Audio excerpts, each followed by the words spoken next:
I think we might have background gizmo for this one. You just see him there. Hello, kids. Little fucker. He was scrounging the shit out of me while I was on the decks. Kept meowing. I fed him like twice. And the whole time I was eating my dinner, he was fucking scrounging. And he scrounged and he scrounged and he scrounged and he kept hopping over there and then he just gave up. And he just does. He's started to do that now. He just pushes me as far as he can. And then he's fine all night. Well, as soon as he knows I've given up, there's no point anymore. He just plots up and that's him done. And sometimes he doesn't eat again till 10 in the morning. Fucker. Must be something going on. This is my ornamental womble, by the way. I don't know if you've ever met my womble. I'll just put my womble there and he can be... Oh, look at that. Little distraction. Just keep an eye on him. Just see if he starts talking. He seems determined to fall off to Orinoco at the moment.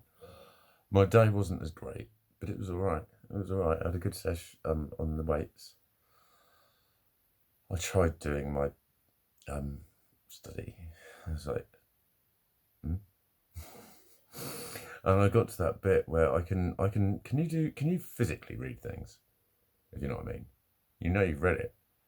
There's a physical feeling as your eyes trace across the letters and it's that word, that word, that word, that word, that. None of it's happening, you just know you're reading it. I was doing that. Getting to the end of paragraphs and going, what the fuck have I just read? What have I just read? I've read all of it. So that wasn't happening.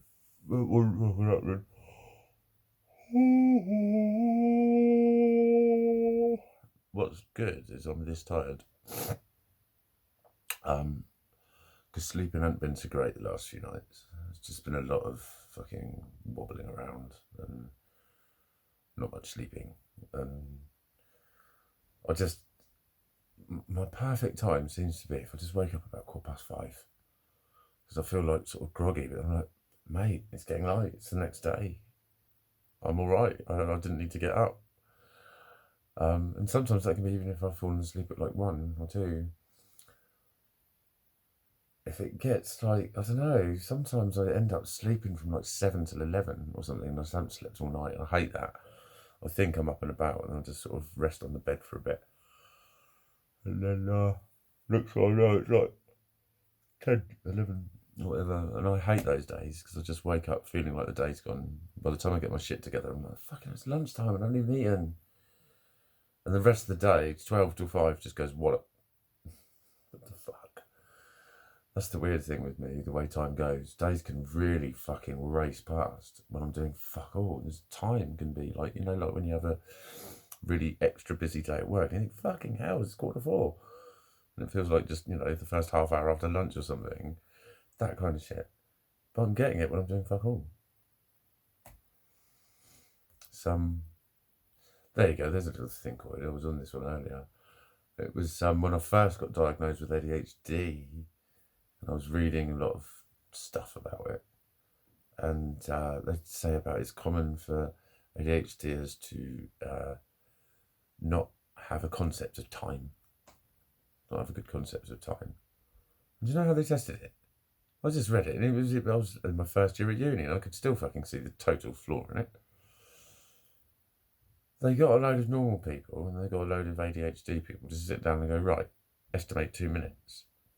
And they found no difference. And so that's not what people are fucking saying. That's not what they're saying. What they're saying is, it's the classic one. It's executive functioning. It's planning how long things will take to do. So, I don't know how long you spend in the bath. I don't really need to.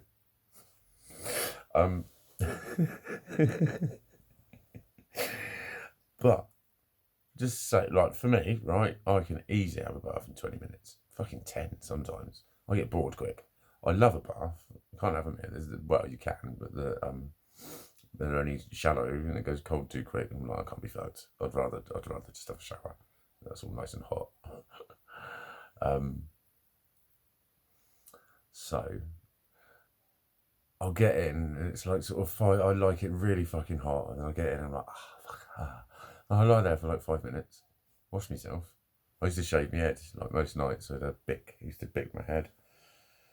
I'd shave my head. Bored. So if I translate that into planning, getting ready for something, and I'll allow half an hour for having a bath. But it's when it's in conjunction with all of the other things, and it's estimating how long something is going to take you. And so I don't think it's actually fully to do with estimating time, but I think there is a very good, because we all get it, don't we? That there is, fuck me, is that this already? Fuck me, is it that already? But then time can go really slow. Time can go massively slow. Like an hour can feel like 3 days, and it fluctuates. But like I said, it was just 2 minutes is not enough to show you anything. You can fucking count 2 minutes pretty accurately. Someone says guess 2 minutes. You've got to count to 120. Pretty slow. You won't be far off. You know what I mean? They don't know you're fucking counting. You know what I mean? Unless you're going, no, I'm only guessing, honestly. But yeah, it was just a shit experiment, basically. Don't believe everything you read that says it's scientifically proven. Nothing's really scientifically proven. You have scientific evidence, you don't have scientific proof. And I think that's one of the things that makes you really not believe a lot of fucking science is once you start fucking reading a lot of it, seeing how much of it is fucking made up shit, mate. There is a fucking hell of a lot of appalling fucking material out there, believe me. Fucking believe me. The titles that don't match what they fucking did. Found that when I did my dissertation when you're doing search criteria. You think, the fuck has this got to do with the title? Seriously, there were some really bad journals on how the fuck they ever get published. I was going to get my dissertation published. I was thinking of it. There was a couple of ways you could get it done. It would have been nice. I wanted someone to pick up on what I put in it. But, that's many moons ago when I had passion for what I was doing. But I think it was probably just fucking being an egomaniacal narcissist. So actually, I'm a published journalist. Yes. Not the sort of journalist that you're thinking of. Some cunt that reads the news, doesn't know fuck all. Nah, a journal. I wrote one. A scientific journal. I'm sorry if there's any newsreaders watching. But you are all cunts.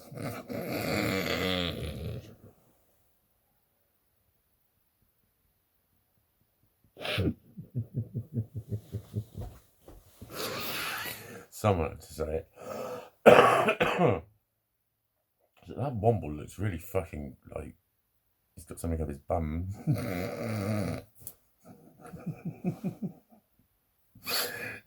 Oh, fucking looks rather fucking startled, doesn't he? Mr. Womble here. Womble, this is my puppet vermin. Vermin puppet. I love having the vermin puppet. I am very fucking, I've been like this a lot. I've just been, lots of shit has been coming out of my mouth all day. Songs, silliness. I think I'm feeling the effects. Like most people are, aren't they? I think most people are. Oh, well, that means I'm not feeling anything then. That's always the fucking conclusion. I'm sort of sitting there left with when people say that. You're not the only one going through it. So I'm fucking miraculously better now. Miraculously better. Fucking no one on this earth thinks they're the only one going through anything.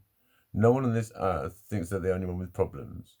But almost everyone on this earth says that once they've had enough of someone talking about their problems. That was another little thinkoid that popped into my head. That when we always get that, what is it? Here's a shout out to those who suffer in silence. Fucking how manipulative is that when you really think about it? Go and suffer in silence, and then someone will put an anonymous meme up about it, so that you can know that no one's had to say it. That's basically what it fucking is. It's encouraging people to suffer in silence. You're seen as a hero if you suffer in silence. Not like that lot that fucking go on about it. That's the phrase. It's instant. If there is a derogatory sort of paradigm around that, how quick do you think it is before somebody decides that that's what's happening? if there's that threshold of too much, talking about it too much, going on about it too much, where did that even come from? What is that all about? Why is there this person that we're all scared of being, the one who goes on about themselves all the time? Because I remember, it is a manipulative phrase. I had an ex who always used to say it. I could mention something once. She'd be like, all right, don't go on about it. Literally always said, you keep going on about it. It's like, I haven't ever fucking said it once before to you in my fucking life, you dumbass. And she would that's manipulators for you. That's how they respond to things. Oh, not this again.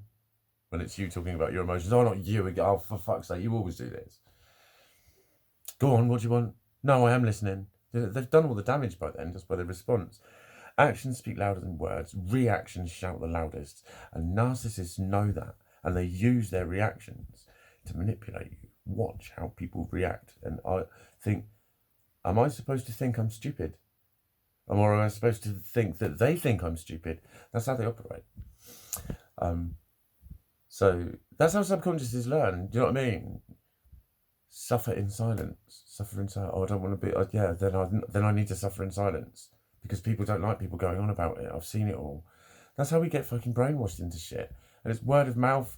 Yeah, I talk about Facebook a lot. It used to just be word of mouth. All of these principles of things that are just bullshit. They're just bullshit. You're always going on about yourself. Please open up to us. Don't go on about yourself. Please open up to us. Message me if you feel down. Don't go on about yourself. Can't you see?